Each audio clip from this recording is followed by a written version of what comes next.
Hello friends, आपकी तैयारी कैसी चल रही है? आपकी तैयारी बहुत अच्छी चल रही है ना फ्रेंड्स? डेफिनेट आपको अपनी तैयारी को बहुत अच्छे से रखना है क्योंकि आपका एग्जाम 5 मई 2024 को ही होने वाला है।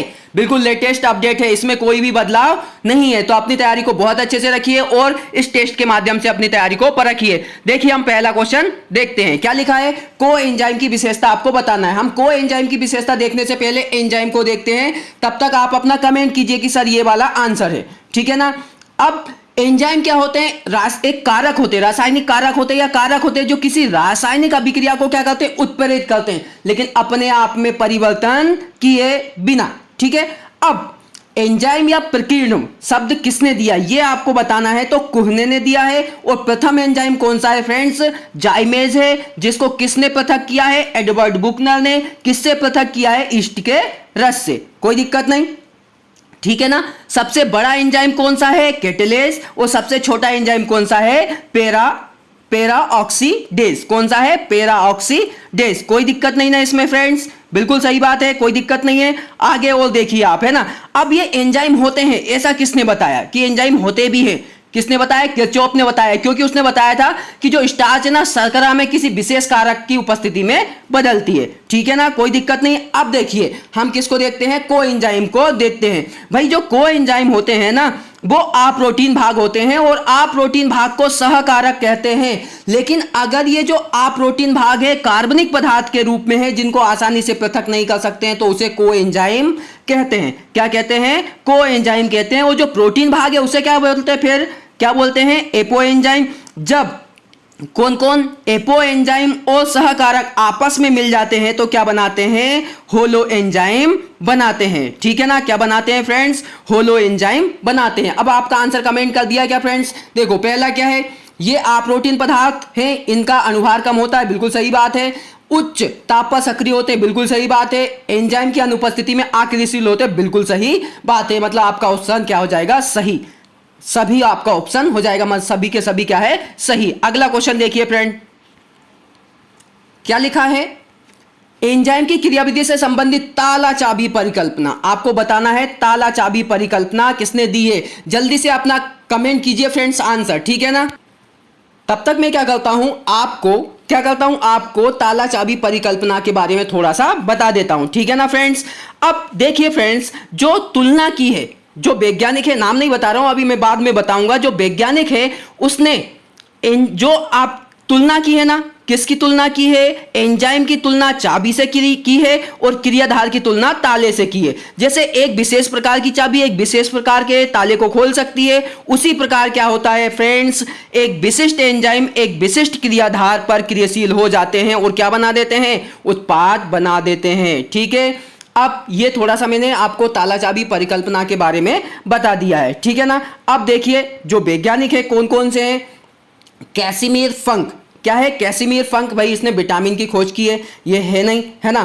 फिर जैकबेस मोनोड ने क्या है? एलोस्टेरिक संदमन की अवधारणा दी है, ये भी नहीं है। सेंगर ने क्या करा है? जो इंसुलिन है ना फ्रेंड्स, उसमें जो अमीनो अम्ल के क्रम है उसके बारे में पता लगाया। तो आपका आंसर क्या है? Emil Fischer. इन्होंने क्या दी है? ताला चाबी परिकल्पना दी है, जो किससे संबंधित है? एंजाइम की क्रियाविधि से संबंधित है। अगला क्वेश्चन फिर देखिए फ्रेंड्स, अगला क्वेश्चन है आपका कोशिका विभाजन की अवधारणा किसने दी है? क्या बोला है? कोशिका विभाजन की अवधारणा किसने दी है? आपको बताना है कोशिका विभाजित होती है उसके बारे में बताया किसने, अवधारणा किसने दी है, ठीक है ना फ्रेंड्स। तो देखिए सबसे नीचे स्ट्रासबर्गर। क्या है? स्ट्रासबर्गर। इन्होंने क्या किया? जो पौधे होते हैं ना फ्रेंड्स, क्या होते हैं? पौधे होते हैं, उनमें समसूत्री विभाजन माइटोसिस के बारे में बताया, ठीक है। अब फ्लेमिंग ऐसे व्यक्ति हैं जिन्होंने क्या सबसे पहले माइटोसिस शब्द दिया और किसके बारे में बताया? सबसे पहले केंद्रक विभाजन के बारे में बताया कि जंतु कोशिका में इन्होंने रिसर्च की और क्या बताया? केंद्रक विभाजन के बारे में बताया। अगला देखिए क्या लिखा है? रुडोल्फ बिरकोव।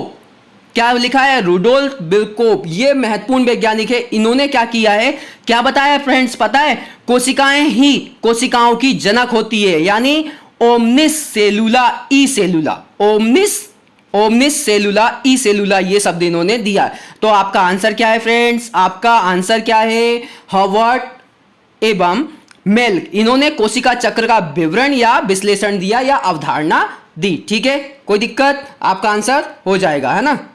ठीक है, अगला देखते हैं फिर हम क्या लिखा है अगला फ्रेंड्स। अगला क्या लिखा है, गुच्छ अवस्था किसे कहते हैं। क्या लिखा है, गुच्छ अवस्था किसे कहते हैं। आपको यह बताना है कि गुच्छ अवस्था किसे कहते हैं। हम सबसे नीचे से स्टार्ट करते हैं, तब तक आप अपना आंसर कमेंट कीजिए। G2 प्रवस्था, G2 प्रवस्था है ना, जो G2 प्रवस्था है उसे क्या बोलते हैं, पूर्व माइटोटिक अवस्था बोलते हैं।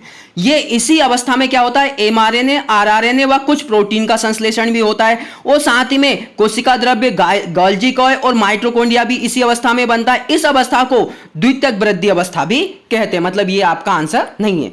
दूसरा देखिए, तनुपट अवस्था। कौन सी अवस्था, तनुपट अवस्था। जो तनुपट अवस्था है उसको इंग्लिश में बोलते हैं लैप्टोटीन।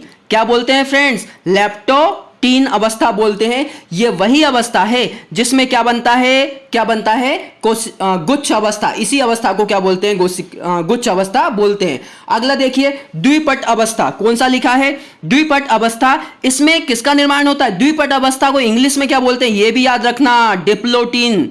क्या बोलते हैं, डिप्लोटीन, है ना। इसमें क्या होता है, किएज़मेटा बनता है। क्या बनता है, किएज़मेटा बनता है। मतलब जो एक्स आकार की संरचना है वो बनती है। एक्स आकार की जो बाइवेलेंट होते हैं उसमें एक्स आकार की संरचना बनने लगती है, जिसे क्या बोलते हैं, किएज़मेटा बोलते हैं। ठीक है ना, क्या बोलते हैं, किएज़मेटा बोलते हैं। और ये जो किएज़मेटा है क्या है फ्रेंड्स, किएज़मेटा है, उसकी खोज किसने की है, जेनसेंस ने की है। किसने, जेनसेंस ने की है। ठीक है, कोई दिक्कत नहीं है। और एक बात और याद रखो, है ना, जो आपका बाइवेलेंट होता है, क्या होता है फ्रेंड्स, जो टेट्रार्ड होता है, क्या होता है, टेट्रार्ड होता है ना, टेट्रार्ड ही होगा, बाइव गुणसूत्र का घटक है वो। उसमें क्या होते हैं, 4 क्रोमेटिड्स व 2 सेंट्रोमियर होते हैं। ठीक है, कोई दिक्कत नहीं है।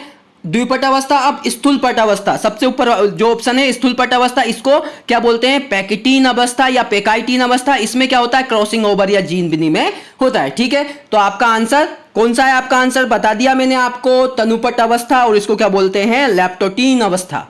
ठीक है, अगला क्वेश्चन फिर देखिए फ्रेंड्स, क्या लिखा है फ्रेंड्स, कोशिका चक्र की सबसे लंबी अवस्था कौन सी है। बिल्कुल आपको अपना आंसर कमेंट करना है। किया क्या फ्रेंड्स, आपने अपना आंसर कमेंट जल्दी कीजिए फ्रेंड्स। अगर आप पढ़ रहे हो ना तो आंसर कमेंट किया करें फ्रेंड्स, ताकि आपको बहुत अच्छे से याद रहे, है ना। हम सबसे नीचे से स्टार्ट करते हैं। कोशिका चक्र की सबसे लंबी अवस्था कौन सी, ऐसा पूछा है तो सबसे नीचे से स्टार्ट करते हैं। क्या लिखा है, क्या लिखा है, कोल्बिसिन। कोल्बिसिन कोई अवस्था नहीं है, क्या है, कोई अवस्था नहीं है, एक प्रकार का रसायन है जिसे क्या बोलते हैं, माइटोटिक जहर बोलते हैं। क्या बोलते हैं, माइटोटिक जहर बोलते हैं, क्योंकि ये तर्कु तंतु है, जो स्पिंडल फाइबर है उनको बनने से रोकता है, बनना समाप्त कर देता है, और जो विभाजन की अवस्था है उसको मेटाफेज में रोक देता है। अब ये बात याद रखना, जो कोल्बिसिन है इसको किससे पृथक किया, किससे निकाला गया, कोल्बिकम, क्या है, कोल्बिकम ओटोमनेल से। किससे, कोल्बिकम ओटोमनेल से निकाला गया या पृथक किया गया। तो ये तो अलग हो गया। अगला देखिए, क्या लिखा है, प्रोफेज। क्या लिखा है, प्रोफेज। तो प्रोफेज विभाजन की सबसे बड़ी अवस्था है। क्या है, प्रोफेज क्या है फ्रेंड्स, याद रखना, विभाजन की सबसे बड़ी अवस्था है। फिर देखिए इंटरफेज। तो ये इंटरफेज, ये जो कोशिका चक्र की सबसे लंबी अवस्था है, इस अवस्था में भी जो जीवन अवस्था है वो सबसे बड़ी होती है।